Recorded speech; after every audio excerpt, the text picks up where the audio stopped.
मायला तुझ्या हा फुकटातली मोबाईलची कार्ड मिळाली म्हणून काय नरसिंहाशी गप्पा मारत बसतो का काय? हा हे काम कर, ताबडतोब तिथनं सटक. नाही मला माहिती आहे रातच्या निघणार आहे तू, पण आत्ताच्या आत्ता सटक, नाही तर 2 मिनिटात पोलीस येतील दरवाजावर टिंग टॉंग करायला. चल निघ. माझ्या अमृताला काही झालं तर नसेल ना?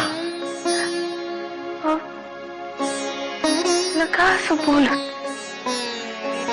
तुम्हीच जर असं धीर सोडलात तर आम्ही कोणाकडे पाहायचं?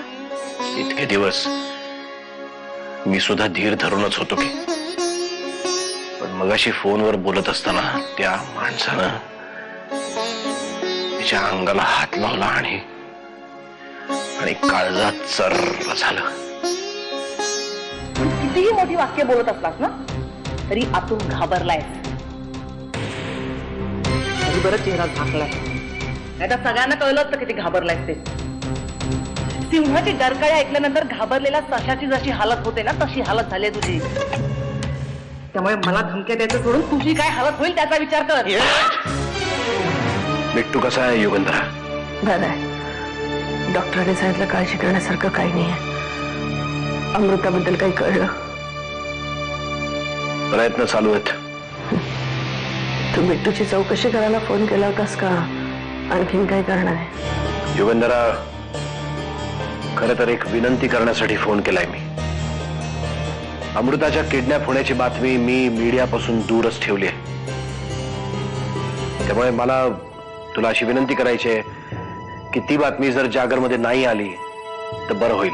अमृता नर्मदाची मुलगी आहे आणि नर्मदा मला मोठ्या बहिणीसारखी होती.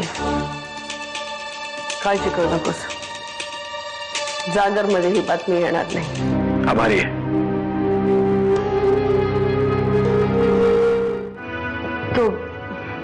तो शुद्धीवर कधी येईल? आत्ताच मी त्याला खूप स्ट्रॉंग अँटीबायोटिक दिले, त्यामुळे शुद्धीवर यायला त्याला थोडा वेळच लागेल. मग डॉक्टर साहेब तुम्ही अर्ध्या तासात त्याला डिस्चार्ज द्या. तो शुद्धीवर येण्याआधी मला त्याला घरी घेऊन जायचं. ठीक आहे, काही फॉर्मॅलिटीज मला पूर्ण कराव्या लागतील. No problem doctor. ओके. अर्ध्या मिनिटाच्या वर फोन गेला की नाही की ताबडतोब रेकॉर्ड होतोय. ते आता फोन करशील ते अर्ध घड्याळ लावून अर्ध्या मिनिटाच्या आत फोन ठेवायचा आणि पोरीला कुठे ठेवलंय तिथनं बऱ्याच लांब जायचं आणि मग तिथनं फोन करायचा. या गोष्टी लक्षात ठेवायच्या. हा नाही, आता मला सगळंच लक्षात आलंय. आता माझा हिस्सा वाढलाच पाहिजे. वाढला पाहिजे, मायला कमी झाला पाहिजे. लक्षात ठेव, या सगळ्याला तू जबाबदार आहे. नाही शेठ, हिस्सा वाढवताय का नाही तेवढंच सांगा. विचार करून सांगतो. हा दादा. नाही काय, एका म्हातारीच्या सांगण्यावरून आम्हाला असं कळालं की 4 लोक एका बुरखा घातलेल्या बाईला गाडीतून घेऊन गेले. त्याच्यावरून आम्ही मागोवा घेतला तेव्हा आम्हाला ती जागा पण सापडली जिथे त्यांनी अमृताला ठेवलेली होती. तिथे आम्हाला 2 अर्धवट जळालेले सिम कार्ड आणि आणखी काही गोष्टी सापडल्या. अख्खं पोलीस डिपार्टमेंट प्रयत्नांची शर्त करताय. आतापर्यंत विश्वास ठेवलाच ना, काय झालं? यावेळी त्याचं नशीब चांगलं होतं म्हणून वाचलाय तो. आणि पुढच्याही वेळेला त्याचंच नशीब चांगलं निघालं तर? असा विचार का करते सत्या?